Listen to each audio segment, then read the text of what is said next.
been in this situation, being 2-2 in a series last year with the Lakers, with the way the Pelicans are playing right now, how much of it's like, got to figure this out now and not?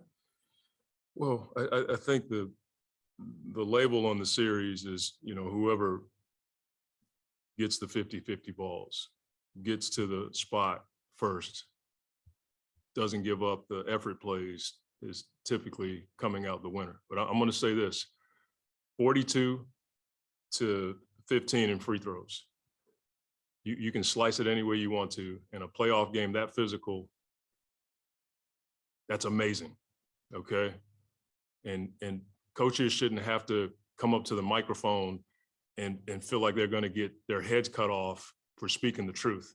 It was 17-2 in the first half, and then they end up with 42.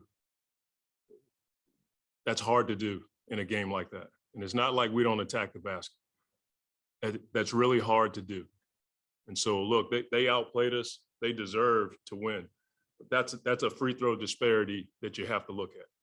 And then when I got the technical, I've looked at a number of angles on that call. Jay hit the ball, it hit Ingram's leg, and then Jay's hand hit his thigh after he hit the ball and the ball was gone. And so I'm like, what do you do? You know what I'm saying? But that's a huge disparity in a game like this. That's hard to swallow. Only the last thing I had, Coach, was I know with Devin, I know he's trying to do everything he can to get back. Do you even have that thought in your head? We can't worry about that. The guys who are on the floor, we just did it the other day. We played harder. We didn't shoot the 3-ball well, and we won the game. Okay, we didn't give up. And now we have to be smarter as it relates to fouling and knowing the bonus. But that's a huge disparity. We can't worry about whether or not Book comes back. Obviously, we need Book back. But that's not why we lost the game. They played much harder than we did tonight. Coach, what did you see with Jonas Valanciunas? You guys have done. He was effective tonight. He forced his will. He got to his left shoulder a number of times tonight. We fouled him. Like it was as if, we didn't know he was going to go to that left shoulder the way he's done his whole career. The 1-3 he hit, didn't challenge it. That's on us. That's on me as a coach, not having our guys ready to play against a guy who only got 5 or 6 attempts. In game 3, you knew he was going to come back out and play with a lot more force.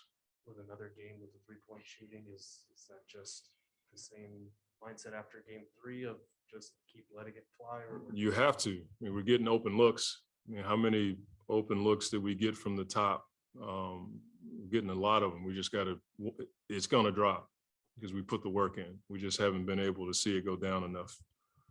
Monty, just with the points in the paint, you guys had a ton in the first half, not as many in the second half. Was there any contributing factor that you saw there? I just didn't think we attacked enough. In the first half, I thought we were getting there a lot more. And we got to do a better job of handling their pressure, getting the ball down the floor with enough time to run our offense. I just didn't think we attacked the way that we did in the first half. What did you think of the way you guys defended Ingram tonight? He's a guy that just makes tough shots. I mean, he had 23 shots to get 30 points. The problem is he's getting a number of free throws. That's the one that hurts you. If he's going to hit 2s on you, I haven't seen anybody stop him. We just have to have more awareness of the foul situation. I know they changed their coverage on the way they were guarding Chris in the fourth and their personnel. But he didn't seem like I don't think he made a basket after the first quarter. Is it, the standard is very high. I understand. Sure. But is it, was that him or was that just maybe leaning on him? Maybe me leaning on him too much. That's probably, we've done it all year long. And sometimes it can catch up with you in a game. But they put pressure on him full court. And we didn't get other ball handlers involved enough to initiate offense. So it's something that, has happened to us before. And he's come through so many times for us, but it's probably me leaning on him way too much. And you mentioned the full court pressure. That's obviously why Alvarado is in the game. It seemed like you guys got a little unnerved by him. Even Alfred, when he came in, got unnerved. Yeah, I think that's why he's in the game. He does a good job of it. I don't even want to complain about that part. He does his job well. You know, that's what he's been doing all year. We can handle that. We just didn't do well tonight.